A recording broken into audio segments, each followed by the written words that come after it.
बिस्मिल्लाहिर्रहमानिर्रहीम। Welcome to mister हारून। जब भी आप किसी हिस्ट्री के बुक को पढ़ते हैं या किसी की बायोग्राफी को पढ़ते हैं तो आप मुख्तलिफ एब्रीविएशन का सामना आपको करना पड़ता है। इनमें एक है एडी, बीसी और इस तरह है सीई, बीसी एक्सेट्रा। तो अक्सर स्टूडेंट एडी के बारे में कह दे कि है आफ्टर डेथ, कुछ कह दे कि नहीं आफ्टर डिपार्चर। तो सही क्या है? तो सही आप इस मुख्तसर वीडियो में जानेंगे। तो चलिए वीडियो को शुरू करते हैं। इस मुख्तसर वीडियो में हम इंपॉर्टेंट टाइम अब्रीविएशन की बात करेंगे, यानी वो अहम एब्रीविएशन जो आपको बार बार रीडिंग करते हुए इसका सामना करना पड़ता है। इसमें सबसे पहला है बीसी। बीसी ये अब्रीविएशन है, शॉर्ट फॉर्म है।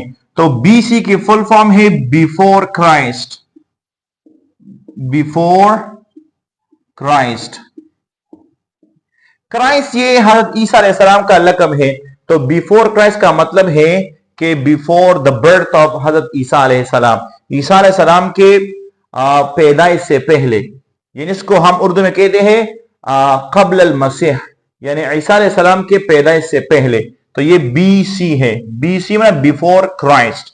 इसके बाद है एडी, जिसके बारे में अक्सर स्टूडेंट कह दे कि आफ्टर डेथ, कुछ कह दे नहीं ईसा अलैहिस्सलाम तो वफात नहीं हुआ है, तो वो कहते आफ्टर डिपार्चर, यानी रवानगी के बाद। लेकिन इसकी सही जो फुल फॉर्म है वो है एनो डोमिनी। एनो डोमिनी। अब एनो डोमिनी ये लैटिन एक्सप्रेशन है, यानी ये लातीनी जुबान के फ्रेज। इसकी जो मीनिंग है वो है in the year of the Lord, यानी आका की जिंदगी में। ये लोग आका ईसा अलैहिस्सलाम को कहते हैं, तो इसलिए इसका मतलब है ईसा अलैहिस्सलाम के पैदाइश के बाद। ईसा अलैहिस्सलाम के पैदाइश के बाद जो तारीख लिखा गया इसको एडी कहता है, एनो डोमिनी।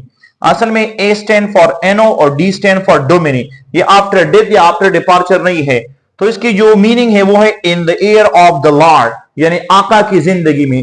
ये तो आका की जिंदगी से पहले की बातें हैं, बिफोर क्राइस्ट, यानी अब ईसा अलैहिस्सलाम पैदा नहीं हुआ था, और इसकी जिंदगी के बाद, यानी जब वो पैदा हुआ तब उसका तस्करा है। इसके बाद वक्त के साथ इन दोनों एब्रीविएशन को दो और एब्रीविएशन के साथ रिप्लेस किया गया, यानी अब बीसी की जगह वो बीसीई लगाते हैं। क्या मतलब है? B stand for before, C stand for common और ई स्टैंड फॉर एरा।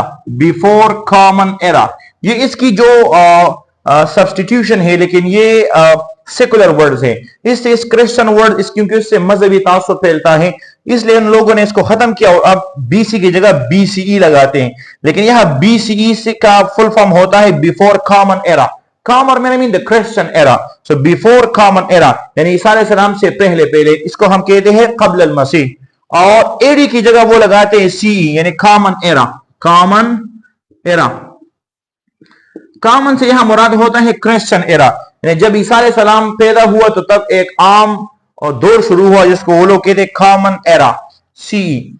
और ये जो एज है ये इसकी फुल फॉर्म है एनो हिजरा। एनो हिजरा। एनो हिजरा का मतलब है इन द ईयर ऑफ हिजरा। एज ये हिजरी साल के लिए इस्तेमाल होता है। जब रसूलुल्लाह सल्लल्लाहु अलैहि वसल्लम ने मक्का से मदीना हिजरत की तो वहां एक तारीख लिखा गया, इसको हिजरी कहते हैं। और ये जो है ये ईसवी साल के बारे में हमने पहले बात की। अब दो और एब्रीविएशन इस्तेमाल होते हैं, पीएम और एएम। तो यहां पी स्टैंड फॉर पोस्ट और M stand for meridiem. Post meridiem, अब जो पोस्ट मेरिडियम है ये इंग्लिश के अल्फाज नहीं है, ये पोस्ट मेरिडियम ये लातीनी फ्रेज है, लैटिन एक्सप्रेशन और फ्रेज है। तो पोस्ट का मतलब है बाद और मेरिडियम का मतलब है नून, यानी नून से बाद, यानी 12 बजे के बाद, दिन के 12 बजे के बाद जो टाइम होता है इसको हम पोस्ट मेरिडियम कहते हैं। और यहां ए का मतलब है, ए फुल फॉर्म है एंटी और एम स्टैंड फॉर मेरिडियम। तो एंटी, यहां एंटी का मतलब है पहले। एक दूसरा भी एंटी है, वो इस तरह स्पेलिंग वाला है, तो इसके मतलब है मुखालिफ। ये भी प्रीफिक्स है। और ये जो प्रीफिक्स है या एक अलग लफ्ज है एंटी मेरिडियम। एंटी मेरिडियम का मतलब है बिफोर नून, मेरिडियम लातीनो जुबान में नून को कहता है। तो एंटी मेरिडियम का मतलब बनता है बिफोर नून, बिफोर नून यानी दोपहर से पहले, 12 बजे से पहले का जो वक्त होता है, इसके लिए हम एम का एब्रीविएशन लगाते हैं। तो उम्मीद है कि इस छोटी सी वीडियो में आपको ये एब्रीविएशन समझ आए होंगे। If you really like the video, please share it with your friend. Thank you for giving us your precious time.